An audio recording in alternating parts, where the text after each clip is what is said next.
Gente, então a nossa aula hoje é falando um pouco realmente de como a saúde mental se insere nesse contexto do trabalho. Vamos passar algumas estatísticas aqui para vocês. Teremos 2 vídeos nessa aula. Quero deixar vocês também super à vontade para que vocês realmente, se tiverem dúvida ou qualquer ponto, já sabem o esquema, participem, levantem a mão. Como hoje eu tô desdobrando o material aqui, eu não consigo ver o chat. Então, levantem a mão, abram o microfone, se sintam à vontade. A ideia é que esse fórum aqui seja um fórum de descompressão também, sabe? Então, vamos aprender sobre saúde mental, mas vamos aprender de uma forma, sabe, como se fosse aquela experiência final do dia que também traga um pouco de acolhimento para vocês, tá? Então, vou tentar também fazer uma aula para que a gente ganhe um pouco de ritmo, porque se a gente puder acabar antes das 9 horas, eu acho que todo mundo agradece, né? Até porque eu já vi que tem gente em jornada já há bastante tempo. Então, vamos começar, gente? Eu vou passar esse primeiro vídeo para vocês, tá? Segundo a Organização Mundial da Saúde, a depressão responde pelo principal motivo de perdas de dia de trabalho por problemas de saúde. Mas qual a relação entre trabalho e saúde mental? A saúde mental depende não só de fatores biológicos, mas depende muito da qualidade das relações entre as pessoas, no trabalho e na vida. Espaços de criatividade, de reconhecimento e de cooperação no trabalho constroem a identidade e favorecem a saúde e o bem-estar. Por outro lado, quando o trabalho é permeado de pressões exageradas, de falta de reconhecimento e da ditadura do sucesso, as relações se tornam individualistas, utilitárias e adoecidas. Nesse contexto, a carreira pode se transformar em uma fonte de sofrimentos e adoecimentos, inclusive com efeitos danosos na saúde emocional e nas relações além do trabalho. Os danos se agravam quando o projeto de vida está centrado em resultados da carreira e no consumismo. Esses elementos passam a sinalizar e a mensurar o valor das pessoas, enfraquecendo outras referências emocionais importantíssimas ligadas às relações afetivas, familiares, espirituais e ao sentido de vida. Há uma dedicação excessiva à carreira e pouco investimento na vida além do trabalho, fragilizando a identidade e afetando a saúde mental. A fragilidade da identidade nos coloca dependentes da superficialidade dos olhares virtuais e impede o nosso reconhecimento no outro. Impede de vislumbrarmos que somos participantes da mesma essência, dependentes de vínculos reais para sermos quem somos. Nos esforçamos na ilusão de que, ao investirmos sobremaneira no trabalho, conseguiremos dar suporte aos vínculos com a família. Dessa maneira, a família corre o risco de ser rebaixada a um fórum apenas de consumo e de reprodução da mão de obra, renunciando à sua mais digna função de ser o seio de formação de vínculos e de afetos de pessoas que são atores de suas próprias vidas. Quem poderia substituir o colo e o cuidado da mãe, o brincar e o aconselhar do pai, a segurança no sagrado, o sentimento de pertencer a um núcleo social? Destes lugares de afeto que nos transcendem, não temos substitutos e nem folguistas. Pessoas com equilíbrio nas diversas dimensões da vida têm maior resistência para enfrentar os desgastes emocionais causados pelo trabalho. Essas pessoas não dependem exclusivamente da carreira para terem satisfação na vida. As atividades que envolvem criatividade, os exercícios físicos e o apoio nas relações afetivas e nos grupos sociais são vivências que constroem pessoas que reconhecem o seu valor, além da sua capacidade e de sua função no trabalho. Vislumbrar seu verdadeiro valor ajuda a enfrentar problemas no trabalho e a não esperar retornos afetivos que a carreira não pode oferecer. A manutenção de referências afetivas que transcendem a esfera profissional e a busca de equilíbrio nas diversas dimensões da roda da vida são maneiras de prevenir problemas de saúde mental e de encontrar suporte, até mesmo para o enfrentamento dos desgastes no trabalho.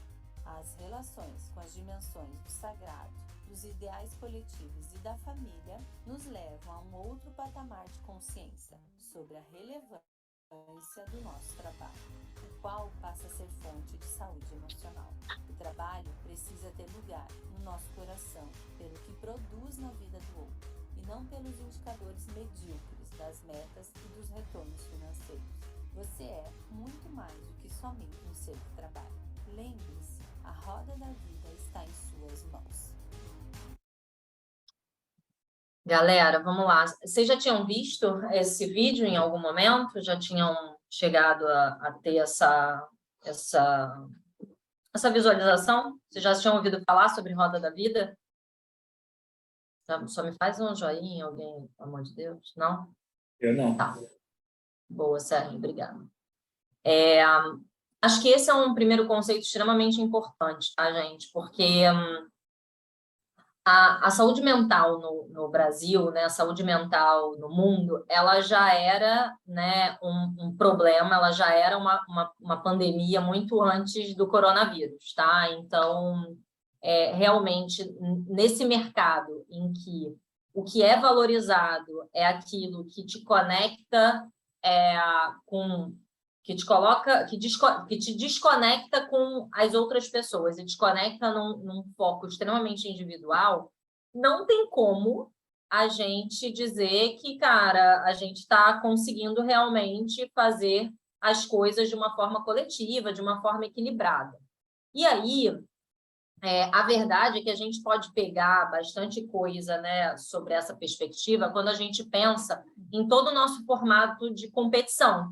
E aí, se vocês lembrarem da última aula, a gente viu que essa linha de raciocínio da competição, ela surgiu há muito tempo atrás. A gente só foi remodelando ela. Então, a gente já vem de uma criação de um modelo de trabalho em que as pessoas elas entram como um acessório, né, justamente para ter o output do lucro financeiro, e também elas vêm de um lugar onde elas estão competindo o tempo inteiro com quem está do seu lado, com quem está em cima, com quem está embaixo. O grande ponto é sempre a competição.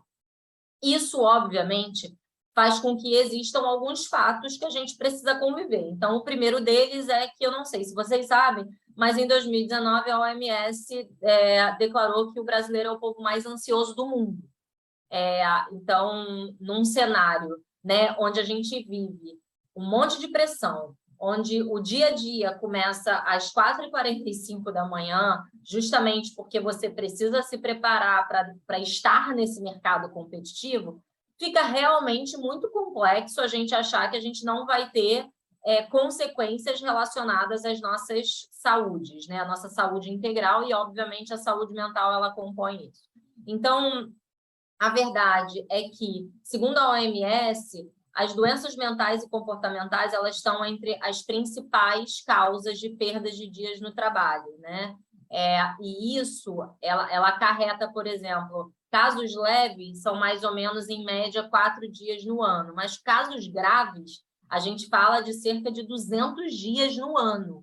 Imaginem, vamos lá, nós temos 365 dias no ano. Imaginem que 200 dias no ano essa pessoa não está disponível para exercer alguma função.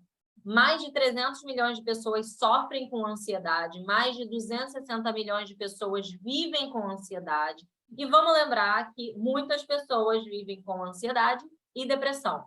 Inclusive, quando a gente chegar nessa parte da aula que a gente fala mais do burnout, a gente vai entender que os sintomas, eles são sintomas que não dá nem mais para te diagnosticar, você está ansioso ou você está depressivo, você está com um esgotamento tão profundo que você tem sintomas dos dois lados, tá? Tem um dado muito forte do Fórum Econômico, né? O Fórum Econômico Mundial, ele trouxe esse dado, e esse dado ele meio que mexeu realmente com as pessoas, que é basicamente até 2030, a gente vai ter perdas econômicas globais de cerca de 16 trilhões de dólares, justamente atribuindo a doenças mentais, neurológicas e por uso de substância. Então, também não é à toa que a gente sabe que muitas pessoas, né, principalmente aí eu não sei se eu falei isso na nossa primeira aula, mas se eu tiver falado, enfim, é porque é importante de novo. Mas existe um documentário chamado, está no YouTube, chamado Silêncio dos Homens. Esse documentário ele foi feito em 2019, se eu não me engano, e ele tem uma pegada muito parecida com um documentário que ficou super famoso em 2019 na Netflix, que o nome em inglês é The Mask You Live In, ou seja, a máscara que você coloca. Só que esse documentário ele era baseado muito em dados dos Estados Unidos, já falando sobre esses dados envolvendo a saúde mental e a masculinidade. Esse documentário do Silêncio dos Homens, ele traz os dados do Brasil. E aí, quando você para olhar esses dados, obviamente, a gente tem, né, as doenças mentais atingindo todos os gêneros, todas as orientações sexuais, identidade de gênero, enfim. Mas a gente vê que quando a gente olha para situações mais graves, né, situações que levam, por exemplo, ao suicídio, a gente vê que hoje não, né, já há algum tempo, os homens eles têm um índice 4 vezes maior de cometer suicídio do que as mulheres. As mulheres elas têm um índice grande de tentativa de suicídio. Os homens eles têm um índice muito alto de suicídio, de conseguir o suicídio. E muitas das respostas disso elas estão conectadas também, muitas das respostas não, muitas das bases que os homens procuram, né, para de repente fugir do problema, elas estão ligadas ao uso de substâncias. Então, quando a gente para e olha os dados, né, seja de adoecimento por substância, seja de dados de suicídio, a gente vê que a gente tem uma problemática de saúde mental muito forte envolvendo a masculinidade, envolvendo, né, os homens, a identidade de gênero masculina. E isso se dá, obviamente, muito por conta de toda a nossa construção cultural. Então, eu acho que um primeiro ponto que eu quero trazer aqui para vocês, uma primeira provocação, é assim: temos aqui nessa turma muitos homens, né? Muitas pessoas. Eu agora não consigo ver, mas enfim, temos 21 participantes aqui. Se eu olhar para os 21 participantes aqui, a gente vê que a gente tem uma turma equilibrada aqui até entre homens e mulheres. Eu nunca perguntei a identidade de gênero de vocês, mas eu estou assumindo aqui de uma forma mais ampla, tá? Quando a gente para e olha para essa circunstância, é importante a gente entender que, apesar de a gente ter mulheres, né, nessa fonte de maiores tentativas de suicídio, essas mulheres elas estão atreladas à cultura do cuidado. Elas estão atreladas à cultura de você acolher, de acolhimento. Porque lá atrás, na aula que a gente viu, na primeira aula, a gente viu que as mulheres estavam conectadas à coleta, enquanto os homens estavam conectados à caça, não era isso? Então, as mulheres faziam um trabalho um pouco mais de coleta, de cuidar ali daquele ambiente onde os nômades estavam, né, fixados naquele momento, e os homens iam para a caça, os homens iam em busca, né, para desbravar também e passar por esses perigos. Isso faz com que, desde aquela época, a gente entre nessa cultura meio que quase que entendendo como se as mulheres ficassem nesse lugar, né, de cuidado, e por isso muitas mulheres elas tomam conta desses papos, né? A gente trazer situações de vida. Não é à toa que se você entra numa roda de mulher hoje, sei lá, em qualquer lugar, você vai ver as mulheres falando sobre basicamente os mesmos papos, mas no sentido de trazer suas dores. Quando você senta numa roda de homens, por exemplo, num bar, você vê que essas conversas elas raramente entram em tons de vulnerabilidade. Elas vão para futebol, vão para política, vão para, né, relações, mas elas não vão para o ponto das dores. Então, esse, para mim, é o primeiro ponto de atenção que eu quero chamar para vocês, porque a gente está no Setembro Amarelo. E o Setembro Amarelo, ele fala sobre um mês de prevenção ao suicídio. E a gente não pode deixar de falar sobre isso. A gente vê hoje uma mídia que fala muito pouco sobre suicídio, justamente porque existe uma crença cultural que a própria OMS já desmentiu, de que ao falar sobre isso, você pode estar influenciando a outra pessoa a cometer algo. E isso não tem nada a ver, não tem pé nem cabeça essa crença, tá?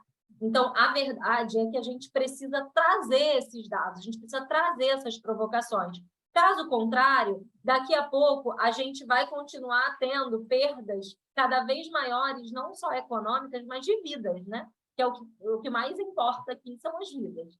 Então, é muito importante que a gente tenha esses dados na mão, por isso que eu quis trazer aqui essa relação entre, né, essa diferenciação entre a saúde mental de homens e mulheres. Então, eu convido vocês a verem esse documentário fantástico que foi produzido pelo Instituto Papo de Homem e outros institutos, que são institutos relacionados exatamente a essa discussão sobre a masculinidade, sobre o que é ser homem, tá? Então, esse ponto, ele é um ponto que traz muita preocupação. E quando a gente olha para a prevalência da ansiedade, a gente vê que ela é estimada globalmente mais ou menos em quase 4%, tá? Isso é extremamente forte, tá? Isso é muito alto. E quando a gente olha para a prevalência da ansiedade, a gente vê que essa prevalência ela roda, né, principalmente entre mulheres, principalmente na região das Américas. Então, não é à toa que o brasileiro é o povo mais ansioso do mundo. Todos os dados levam a gente para esse tipo de estatística, tá? E aí, quando a gente cai um pouco para dentro dessas estatísticas, a gente vê que, como eu falei para vocês, né, as mulheres elas têm realmente uma cultura da gente trocar mais. Seja no ambiente em que você estiver, você acaba trocando mais. E quando a gente para e olha qual o ambiente hoje que a gente está mais presente, aonde que deve ser? No trabalho, né? A gente não está mais tão presente a maior parte do tempo. A gente pode até estar dentro de casa. Eu, por exemplo, beleza, trabalho de casa. Após a pandemia, aí, né, depois de tudo que aconteceu, desde que a pandemia chegou, a gente começou a reparar que os novos modelos de trabalho eles estão sendo modificados, né? As coisas estão se tornando, às vezes, os modelos de trabalho estão mais híbridos. Muitas empresas adotaram o modelo total online. Então, você pode até estar em casa, mas você está em casa conectado nessa tela aqui, né? Você está aqui em casa tendo relações com as pessoas que estão conectadas ao seu trabalho. E aí, a OMS fala isso, né? Que durante a nossa vida adulta, uma ampla proporção do nosso tempo ela é investida no trabalho. Então, a nossa experiência no local de trabalho é um dos fatores que determinam o nosso bem-estar. E quando a gente olha esse videozinho que a gente começou a aula, a gente vê o quanto que o trabalho ele tem uma relevância grande na nossa árvore da vida, na nossa roda da vida, né? Não é à toa que lá na última aula a gente também falou que chegou um dado momento da vida dos seres humanos que o trabalho ele começou a ser relacionado com a dignidade do homem, a dignidade do ser humano. Vocês lembram disso? Vocês lembram que a gente falou sobre o trabalho enobrecer o homem? E quando a gente falou sobre o trabalho enobrecer o homem, vocês lembram que isso estava não conectado ao enobrecimento em termos de, sei lá, de comportamento. Isso estava conectado ao enobrecimento em termos disso aqui, ó, em termos de dinheiro, em termos de poder. Então, como é que a gente acha que a gente não vai sofrer algum tipo de adoecimento se a gente está, desde os primários, lá, desde os primórdios, trabalhando com a esfera do trabalho, sendo a nossa principal fonte de realização, porque ela te entrega dinheiro, porque ela te entrega o modelo de como você se valoriza dentro dessa sociedade. Então, a verdade é que não tem como a gente dissociar. Acaba que a saúde mental e o trabalho, elas realmente têm uma relação muito séria e muito complexa.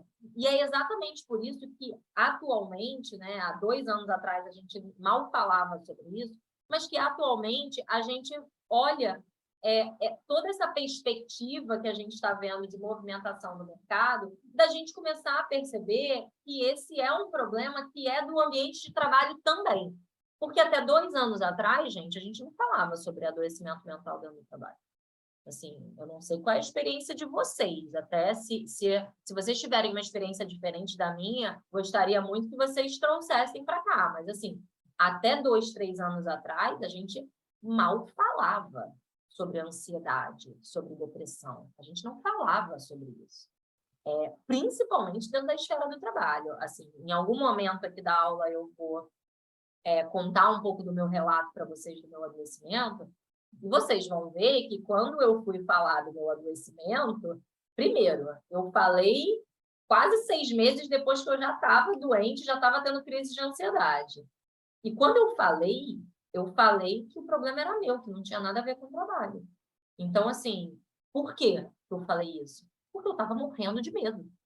Eu estava morrendo de medo de ser julgada. Eu estava morrendo de medo de ser colocada na geladeira, de falar, essa garota não serve mais, não.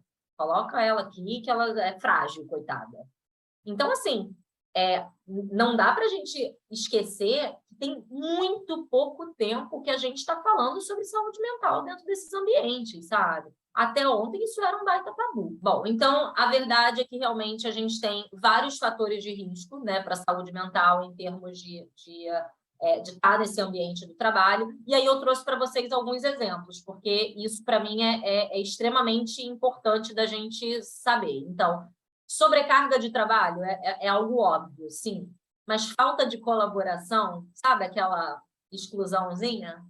Também pode ser, né, um exemplo bem forte. Horas de trabalho inflexíveis. Então, por exemplo, eu tive um problema aqui com com o meu marido, e eu vou ter que ir para o hospital agora e eu não vou poder fazer essa reunião. Será que alguém consegue me substituir? Não, você vai ter que fazer essa reunião mesmo no hospital. Então, assim, e isso muitas vezes é valorizado dentro da empresa como comprometimento, e na verdade não tem nada a ver com comprometimento.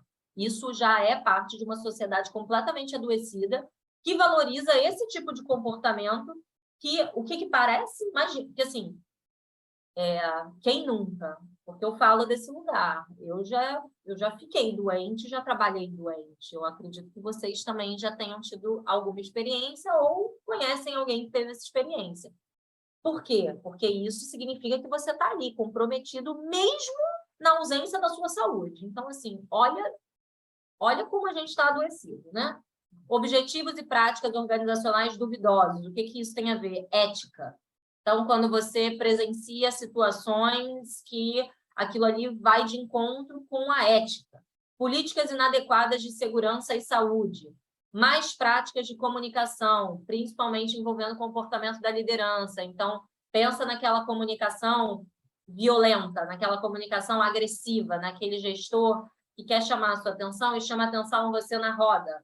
Não te chama de um canto assim, fala, então, fulano, poxa, isso aqui eu acho que poderia ter sido dessa forma. Não, ele fala ali, ele te expõe ali na roda, para todo mundo.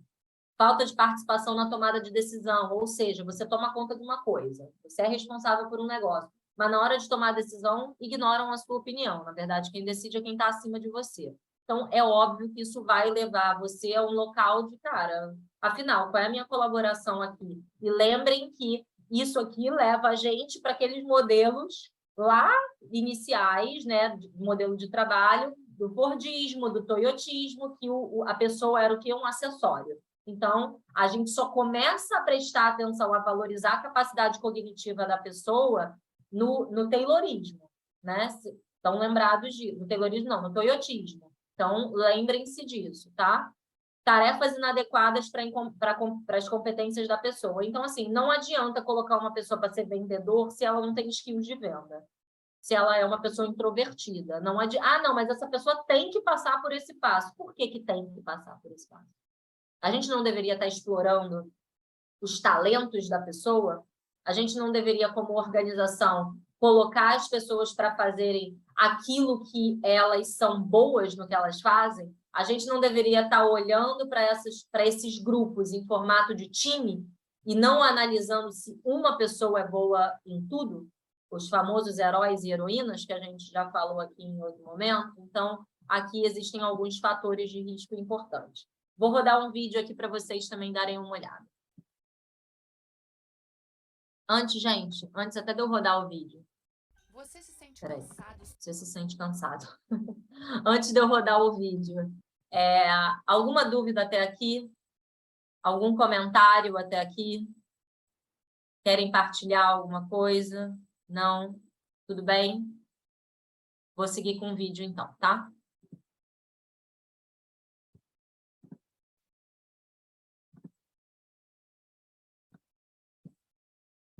Você se sente cansado só de começar a ouvir esse texto?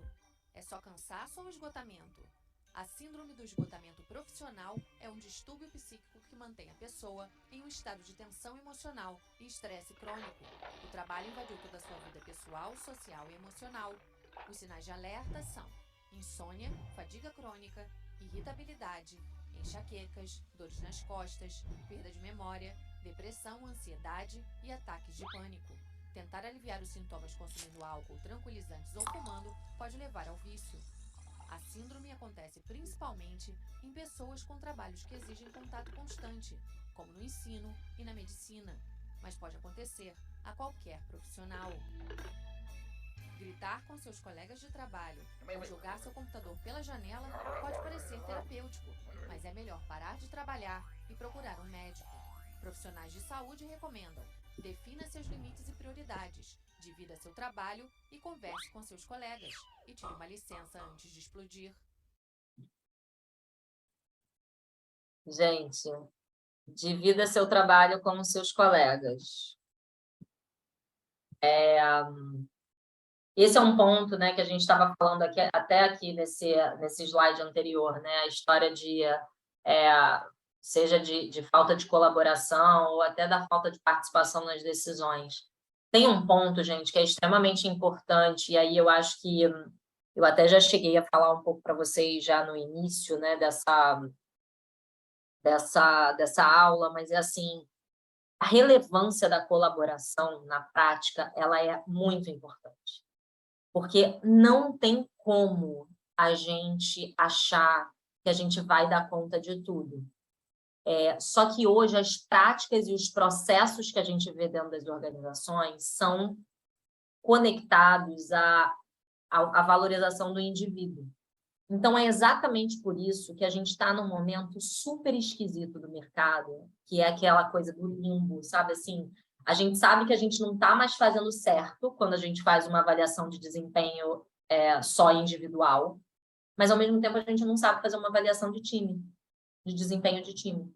Então, a gente está nesse momento, assim, em que a gente está começando a transitar para a forma prática de como que a gente vai lidar agora com essas novas questões.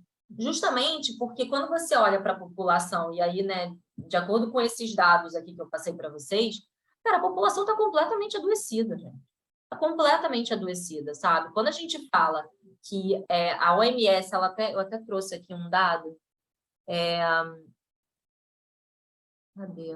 Não estou conseguindo achar, peraí. Aqui.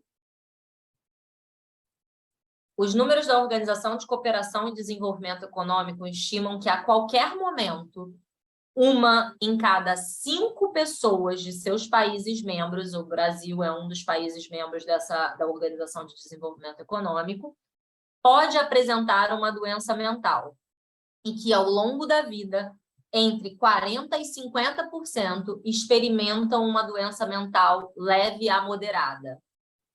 Gente, 1 em cada 5 pessoas. Isso é muita coisa. Então, a gente olha para a nossa sociedade hoje, a nossa sociedade está adoecida. Não existe solução individual para uma sociedade adoecida. A solução, ela é coletiva. Então, ela vai ter que passar pela colaboração. Eu não sei se vocês estão vendo aqui. Eu coloco aquele meu negocinho. Vocês estão vendo a minha seta aqui?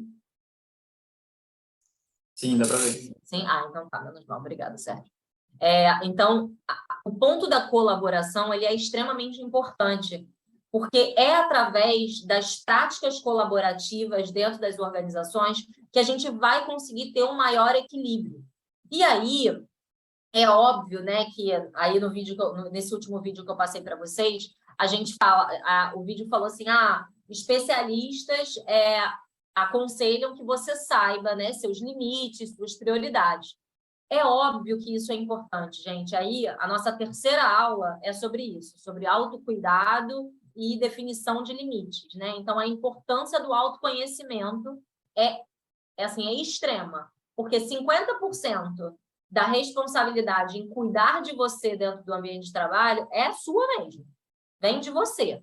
Mas os outros 50% é sim do ambiente. Então, na aula aqui, na próxima aula, a gente vai falar muito sobre essa perspectiva individual. Nessa aula, eu quero que a gente tenha essa perspectiva de forma coletiva, de forma a gente a entender como que nós nos tornamos protagonistas e agentes da mudança. Vejam, para vocês serem protagonistas, vocês não precisam ser líderes. Vocês têm que ter conhecimento e assumir uma posição de questionamento sobre as coisas que a gente faz hoje, né? Que a gente faz hoje dentro das organizações. Então, vamos lá. Então, trazendo agora o ponto de...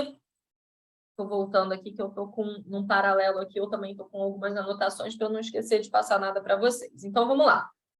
Da onde vem o burnout, né? Mari, você falou que em 2019 a OMS reconheceu, em 2022 ela passa a valer como uma doença de trabalho, né?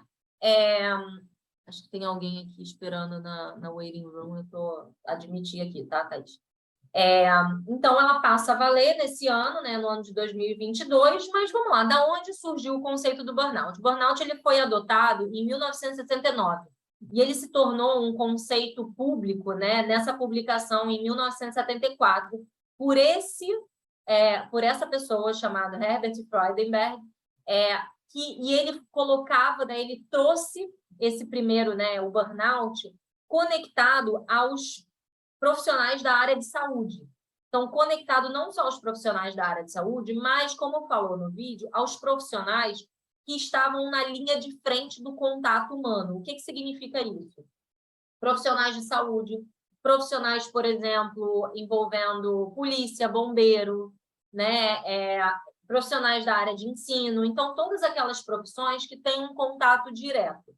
Mas hoje a gente já sabe que o burnout ele pode ocorrer em toda e qualquer esfera trabalhista, porque todos nós nos relacionamos com pessoas, né? Então, a não ser que você esteja isolado em alguma ilha, sem comunicação com ninguém, você está, sim, lidando com pessoas. Então, esse, para mim, é um ponto importantíssimo quando a gente pensa em organização, porque, assim, durante a nossa vida inteira, e aí, né, talvez vocês até já pegaram isso no mercado de trabalho, mas é assim, meu funcionário está com um problema. Fulano, procura a área de gente.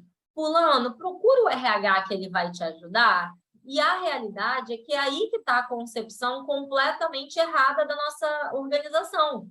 Porque se você trabalha com gente, como é que você vai delegar a atenção ao funcionário que você trabalha, que está no teu time, para uma outra área? Então, assim, a outra área é a área de especialista em gente. Eu aqui sou especialista em inovação e marketing. Então, não me venha com problemas de gente, não é mesmo?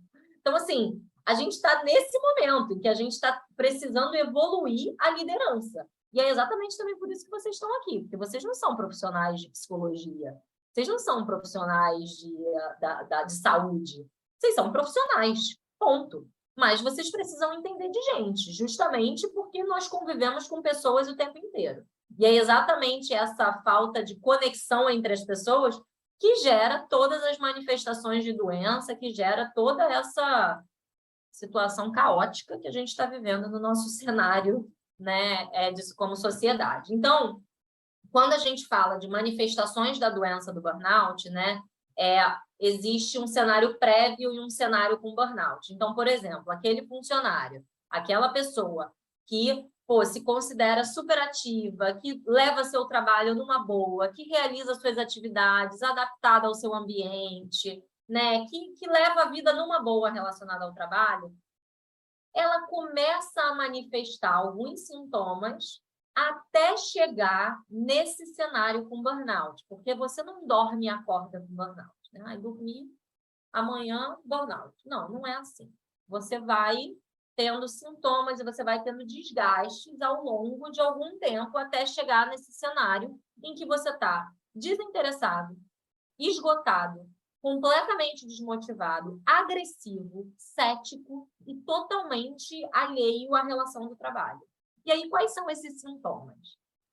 Se você sente uma fadiga e cansaço persistente, se você sente que naquele teu ambiente a tua energia é mais drenada do que alimentada, se você se sente ineficiente, se você está sempre devendo, a sensação de estou sempre em dívida, não tenho reconhecimento, não sinto, né, realização pessoal. Um sintoma muito interessante, muito importante, é o distanciamento afetivo, esse distanciamento social. O que você começa a fazer? Você começa a não querer ter contato com pessoas. E eu vou falar porque eu tive isso. Então, assim, durante um dado momento do meu adoecimento, eu reservava, né, no trabalho onde eu trabalhava, isso foi em 2019, na verdade eu comecei meu adoecimento em 2018, e nessa época, 2018, 2019, não existia nem possibilidade desse trabalho remoto, né? A minha empresa, porque eu trabalhava, por exemplo, era bem presencial. E o que eu comecei a fazer? Eu comecei a reservar uma sala de reunião para eu ficar dentro dessa sala o dia inteiro de trabalho. Por quê? Porque eu não estava afim de lidar com gente. Só que o detalhe é que eu era a responsável pela área de gente corporativa. Então, como é que eu não queria lidar com gente? Me explica. Então, né? Existe isso. Então, desconfiem se aquela pessoa que trabalha com você se tranca numa sala durante alguns dias consecutivos, porque não é muito normal você querer se distanciar socialmente, né? Porque isso, inclusive, é um dos sintomas, por exemplo, da depressão. Né? Na depressão, você vê esse distanciamento social, esse distanciamento afetivo, a pessoa não tem mais esse desejo de troca, né? E insensibilidade e irritabilidade também, assim, essa labilidade emocional, sabe, gente? Então, é o tipo de coisa assim, comigo, bastava um e-mail, uma mensagem no WhatsApp para eu sair do 0 e ir ao 250, sabe? Assim, do tipo, eu estava bem, eu estava tranquila, eu estava rindo, eu estava brincando com você. Me mandasse um e-mail que me tirasse o prumo, eu ficava cega. Era assim, olha, mas eu chegava a discutir com a tela do computador. Tipo, discutir real, assim, tipo, cara, não é possível, que não sei o quê. E as pessoas do meu lado, assim, nossa, Márcia, cara, eu não tô bem. Como é que eu vou estar bem com esse tipo de coisa acontecendo? Entende? Então, esse cenáriozinho, já eu conto mais essas contribuições maravilhosas do meu afastamento. Enfim. E quando a gente cai um pouco mais para dentro, né, das consequências negativas, porque o burnout, gente, ele é uma doença crônica, tá? Então, se não tratada, ele é uma doença que ele realmente te leva a, por exemplo, um absenteísmo, a uma aposentadoria precoce. Então, o burnout, ele, se não tratado, ele é uma doença extremamente crônica que leva você a ter grandes perdas sociais, físicas e mentais, tá? E aí, quando a gente vai para a esfera social, a gente tem, o que eu falei, absenteísmo, distanciamento social, queda de produtividade, aposentadoria precoce. Quando a gente vai para o âmbito físico, a gente tem, sim, um risco cardiovascular, porque a gente está com o teu nível de cortisol, né, do hormônio do estresse, altíssimo. A gente tem um risco, sim, de diabetes tipo 2, que vem desses estressores. A gente tem uma baixa imunidade, e a partir da baixa imunidade você tem, assim, uma crescente e variados tipos de doenças físicas. Então, nas mulheres, por exemplo, você tem herpes não, né? Porque herpes, né, independente do gênero, mas, por exemplo, nas mulheres você tem a candidíase. A candidíase é algo, cara, que é super recorrente. Candidíase de repetição. Mulheres, meninas, saibam que quando você tem uma candidíase de repetição, a candidíase, ela é uma doença uma doença física relacionada à baixa imunidade. Então, você pode ficar gripado o tempo inteiro, você pode estar muito mais alheio, né, a acometimentos de algumas doenças que estão relacionadas à baixa imunidade. E você tem, obviamente, também uma possibilidade de uma desregulação metabólica muito grande, o que faz com que você possa ter aumento de peso, perda de apetite e várias outras coisas, tá? Então, esses acometimentos físicos são variados. Lembrem, o corpo da gente fala, né? Então, qualquer sintoma físico, gente, que vocês estejam sentindo, ele quer dizer algo para você. Então, é importante, a gente vai falar bastante sobre isso na próxima aula, mas, assim, é importante que a gente esteja consciente do nosso corpo, dos sinais que o nosso corpo está dando. Então, não achem que insônia é normal. Ai, cara, mais uma noite sem dormir. Aí vai lá e posta nos stories. E aí faz questão de colocar 3h30 da manhã. Vou lá, olha eu com insônia de novo. Cara, pelo amor de Deus, não vamos valorizar a insônia, né? Era só o que me faltava. É quase como se eu pegasse e falasse, ó, bati numa pessoa aqui, a segunda pessoa que eu bato. A gente tá valorizando um comportamento, assim, uma situação completamente estressora para o nosso organismo, tá?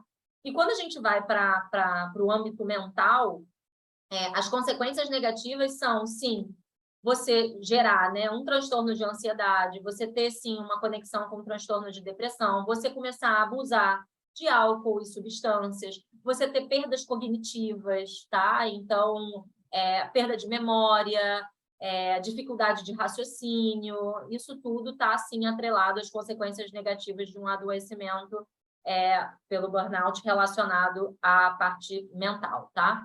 E aí, na década de 70, veio essa maravilhosa Cristina Maslach, né, que é uma psicóloga incrível, e ela, na década de 70, ela define o burnout como uma síndrome psicológica em reação a estressores interpessoais crônicos no trabalho. Então, vejam, apesar da gente ter reconhecido em 2022 o burnout, ou melhor, em 2019 a gente reconhece, em 2022 a gente coloca, né, o burnout como acidente de trabalho, lá na década de 70, quando nem eu nem vocês estávamos por aqui, essa pessoa já tinha falado sobre o burnout. E ela traz esses 3 componentes principais, né, relacionando ao burnout: a exaustão emocional, a despersonalização e a perda da realização pessoal. Tudo, esses 3 pontos fazem uma completa relação com todos os sintomas que estão aqui e quando a gente vê as consequências negativas aqui também. E aí, ela cria o MBI. O MBI, ela é uma ferramenta, né, de estudo que tem o objetivo de detectar pessoas, né, que estão com algum tipo de problema no seu trabalho. Então, vale lembrar que o MBI, ele é um assessment, ele não é um assessment para descobrir se você está com burnout, ele é um assessment para descobrir se você vive situações estressoras de uma forma recorrente no seu ambiente de trabalho. Para você ter um diagnóstico de burnout, você precisa estar em contato com um psicólogo e um psiquiatra. Só esses especialistas podem fazer esse diagnóstico. Então, não tem ninguém no seu trabalho, que seu chefe ou qualquer outra pessoa, amigo seu, que vire para você e fale, apliquei aqui essa ferramenta e olha, se você é porque você está com burnout. Então, pelo amor de Deus, saibam diferenciar as ferramentas que trazem dados para a gente analisar as situações estressoras do trabalho de ferramentas de diagnóstico. Ferramentas de diagnóstico só são aplicáveis para especialistas. Ninguém aqui pode aplicar nenhuma ferramenta de diagnóstico em ninguém, se você não for psicólogo ou psiquiatra, tá? Vamos olhar. Bom, deixa eu olhar aqui o chat antes. Falando sobre flexibilidade no trabalho, já fui demitida por não aceitar trabalhar com 40 graus de teste. Ai, Kelly. Nossa. Um abraço virtual aqui, tá? Eu já trabalhei também depois de ter operado. Com um computador, deitada na cama, no quarto, depois de ter voltado do centro cirúrgico, eu já abri o meu notebook e fiz um trabalho. Então, assim, estamos juntas, só não vamos fazer mais isso. Vamos cuidar da gente, é melhor ser demitida mesmo, é melhor que te demitam. Enfim, você está depois começando a ficar preocupada, você me fala por que você está preocupada. Pelo amor de Deus, vamos ter um espaço de troca aqui. Vou passar o videozinho aqui, então, para a gente continuar.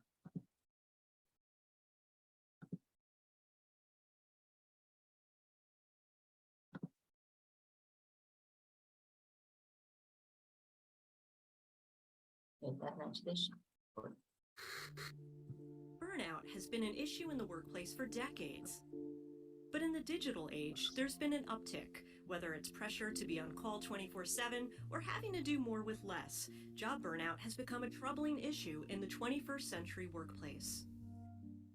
And this was happening before COVID-19 upended our lives. Now, for those lucky enough to still have a job, there are even more stressors. And when this adds up and is not resolved, you're vulnerable to job burnout. This is defined as chronic workplace stress that has not been successfully managed. It includes exhaustion, negativity or cynicism, and a sense of professional ineffectiveness. And it costs employers up to $190 billion per year in healthcare spending to deal with issues ranging from anxiety to high blood pressure to substance abuse. While it may seem counterintuitive, the pandemic crisis may be the best time to plan for real workplace change. It's really possible under these kind of circumstances, I think, where the ground is not as stable anymore, to think out of the box. Dr. Christina Maslach pioneered the study of burnout, and in the early 80s, she developed the Maslach Burnout Inventory, which has since become the gold standard in measuring this phenomenon. Her research has identified at least 6 potential problem areas between the job and the person. Chances are you've dealt with at least one of these, if not more. So Maslach suggests employers think of this time as a reset and try to flip these problem areas. For instance, with demand overload, workers often suffer in silence, usually out of fear of saying no, and then the demands escalate. That can cause a whole host of mental and physical health issues. Instead, employers can build an environment of trust and reassurance just by asking, "What can I do to help?" and engage with employees to get their input to build a better framework. So when there are these imbalances in any of those 6 areas, you're going to see people more at risk for experiencing not just the exhaustion, the cynicism, the lack of competence and efficacy. Whereas if it's working better, then there's going to be more engagement. To successfully make these changes, Maslach says employers should keep in mind what she calls the 3 C's. One is collaboration, really bringing everybody in together. The second one is to customize, and in other words, to really adapt and not be locked into a particular solution, but find out what works best for us. And then 3 is commit. And commit means that you are going to stick with it, and if it doesn't work as well at first, you're going to keep trying until we get to a place where it's actually helping. So while the pandemic is unsettling and scary, the silver lining is we've already shown that we can adjust to big changes.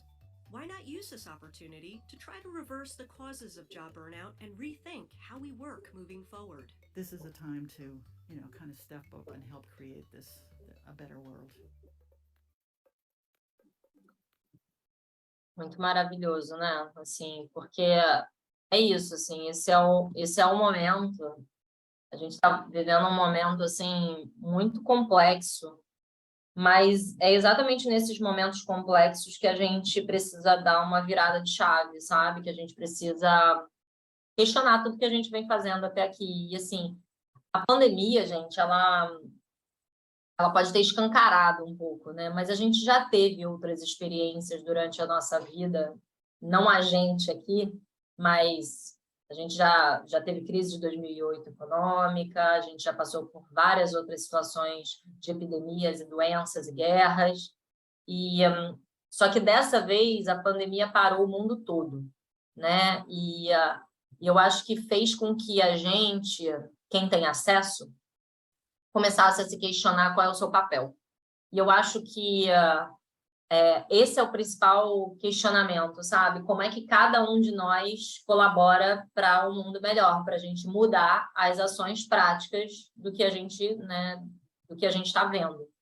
E por isso que eu digo que é importante a gente ter na mão todos esses dados, a gente saber sobre isso, porque é com base, com fundamento, com fato, que a gente entra em conflito ou que a gente entra em algum tipo de discussão com quem quer falar sobre sua opinião. Porque tem um monte de gente que, quem fala que a doença mental e a saúde mental é mimimi, não tem acesso a fatos. E a gente está aqui para aprender que contra fatos e dados não há argumentos. Então, independente do seu cargo, independente do seu acesso, vocês têm ferramentas agora para, sim, questionarem. E vocês devem questionar. E aí, vou voltar no caso da Kelly e no meu caso, mas, assim, eu prefiro que eu saia do lugar que me adoece do que eu realmente continue nesse lugar dando murro em ponta de faca e esperando que eu tenha algum tipo de ocorrência física em relação à minha saúde pior do que eu tive. Então, assim, eu acho que esse é um ponto que a gente precisa, sim, representar quem não tem acesso e quem não tem a oportunidade, né, de ir nesse embate, nessa busca de como a gente melhorar as nossas relações. E aí, quando eu vi esse relato também dessa psicóloga, da Marilda, esse relato me tocou muito, porque eu realmente tudo fez sentido para mim, sabe? E ela fala que uma das consequências mais marcantes da síndrome de burnout é essa barreira que ela impõe entre o profissional e ali o paciente. Então, tem alguns casos que quanto mais sofrimento o paciente apresenta, mais indiferente o profissional parece se tornar, no sentido de você não consegue mais achar sentido naquilo que você está fazendo. Quanto mais doente você fica, mais você realmente pega essa despersonalização que a Maslow traz, né? Deixa eu voltar. Cadê? Aqui. Mais acontece essa despersonalização, porque você começa a quase olhar para o que você está fazendo e falar, gente, o que isso importa diante dessa pessoa que eu estou agora, entendeu? E aí eu vou entrar um pouco no meu relato para vocês. Deixa eu tirar aqui que eu gosto de ver a carinha de vocês, para quem está com o rostinho aqui. Mas o fato é que, assim, eu vivi o burnout, né? Eu vivi na pele, real, oficial, aí ninguém me contou, entendeu? Eu realmente tive essa experiência. E como eu falei para vocês, eu não acordei do nada com burnout, mas eu vivi durante 1 ano e meio sintomas e meio que tentando tratar os sintomas, mas os sintomas só aumentavam. Eu cheguei nesse lugar que eu contei para vocês de perda de memória, eu cheguei nesse lugar que eu contei para vocês de diminuição de raciocínio. Então, eu vivi isso, sabe? Assim, de você estar conversando com uma pessoa, a pessoa fala um negócio para você e você não entende. E aí você começa a entender por que você não entende, porque aquilo ali é fácil de se entender, só que você não entende. E você começa a ver, assim, o quanto que o teu cérebro é frágil. O teu cérebro é como um outro músculo qualquer. E se você abusa dele, você vai ter uma estafa, sabe? E eu acho que a gente já passou por vários pontos aqui, eu já falei durante aqui esses papos, esse papo que a gente está tendo na aula, sobre algumas situações que envolveram o meu afastamento, mas, assim, eu comecei a ter crise de ansiedade. Eu nunca tinha vivido crise de ansiedade. E eu comecei a sentir crise de ansiedade, e a minha crise de ansiedade ela era muito específica, ela era dentro do avião. Toda vez que eu pegava avião, cara, assim, eu sentia tudo, eu me tremia, eu suava em todos os lugares do meu corpo que vocês podem imaginar.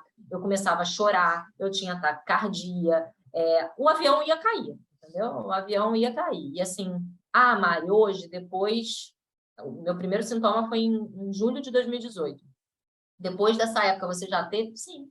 Viajei semana passada para São Paulo, na mínima turbulência me subiu um negocinho aqui, ó. Só que assim, hoje eu já tenho um ferramental que me ajuda a lidar com isso. Então, é importante a gente entender também que por mais que a gente se cure de algumas coisas, algumas marcas ficam. E você vai ter que entender que você vai precisar lidar com essas marcas, né? E quando eu comecei a sentir as crises de ansiedade, eu sempre fui uma pessoa muito contra a psiquiatria. Muito. Eu achava que era coisa de maluco, né? Quem tomava remédio é maluco mesmo, né? Então, eu tinha um preconceito muito grande com a psiquiatria. Tanto é que a primeira vez que eu entrei no consultório do meu psiquiatra, eu olhei para ele e ele já me conquistou porque ele tinha uns cristais na mesa. Aí eu falei, opa, ele tem uns cristais ali, ele é uma pessoa ali, mas, né? Mas quando eu sentei na cadeira, eu falei, fulano, eu queria começar te falando uma coisa. Eu sou completamente contra o teu trabalho. Eu não estou aqui porque eu quero. Eu desconfio do seu trabalho. Eu acho que a psiquiatria quer entubar remédio em todo mundo. E eu morro de medo disso, porque eu não quero ficar dependente de remédio. Então, assim, eu quero que você me convença por que eu tenho que tomar remédio. Aquela, né? Que já chegou 6 meses depois de uma crise de ansiedade o tempo inteiro. Eu já estava assim, olha, quase deitada, fazendo anjinho no chão, assim, acabada. E eu queria que ele ainda me convencesse, né, que eu tinha que tomar o remédio. Mas eu sou essa pessoa, né? E aí ele, né, arregalou o olho e falou, Jesus, essa garota. Estou com ele até hoje, tá? Inclusive, hoje eu tive consulta com ele. E aí a gente, né, ele começou a me explicar o funcionamento do medicamento no cérebro, ele começou a me explicar os detalhamentos, qual era o remédio que eu ia começar a tentar, como é que né, esse ponto de você chegar a tomar remédio, então como é que isso funciona não só no seu cérebro, mas no seu organismo, quais as coisas que você pode sentir tomando um remédio, que você não vai achar o seu remédio de primeira. E aí a minha cabeça foi fazendo assim. Então, hoje, eu sou a levantadora de bandeira da psiquiatria, né? Aquela pessoa que sai do 8 para 80. Hoje, eu sou uma pessoa, óbvio que eu não tomo remédio aí. Não, óbvio que eu não sou essa pessoa. Mas hoje eu entendo que existe um nível que você pode chegar que você está afogado. E aí não vai ter como você sair do afogamento com meditação, com yoga, com reiki, com theta healing, com equilíbrio de cristais. E aí, gente, vem comigo, porque eu sou a rainha dos tratamentos holísticos. Acreditem que antes de eu ir para o psiquiatra, pensem em qualquer coisa. Eu fiz floral, theta healing, reiki, meditação não sei o quê, trabalho com óleos aqui na cabeça, de sei lá, eu fiz tudo, tudo. E hoje eu entendo que chega num dado momento que você não tem para onde correr, você precisa tirar, né, o nariz do afogamento. E para tirar o nariz do afogamento, muitas vezes o remédio ele te ajuda. O grande ponto é como é que a gente faz essa sequência de autoconhecimento para que você não chegue nesse processo de afogamento. Mas se chegar também, galera, só vai ser mais uma pessoa que está dentro desse processo. Afinal, vimos que 1 em cada 5 adoecem, né? Hoje com ansiedade ou qualquer outro tipo de doença mental. Então, assim, a população, a maioria está nesse processo e não é à toa. Então, eu comecei, né, a fazer o uso, né, do remédio, tudo. Já, assim, só para vocês saberem, né? Eu já fiz uso de uns 3 remédios, pelo menos, porque já deu certo, já não deu certo, já deu certo durante uns meses e eu comecei a ter um monte de... como é que é o nome daquilo, gente? Me fugiu a palavra. Comecei a ter um monte de efeito colateral. Então, o grande ponto é a gente entender que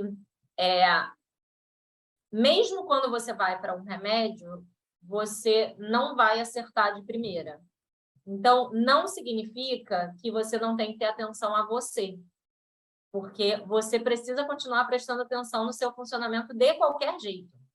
Então, como que a gente faz esse processo de autoconhecimento para conseguir se reconhecer, para conseguir entender que tomar um omeprazol toda semana, porque você está com gastrite toda semana, não é um bom sinal.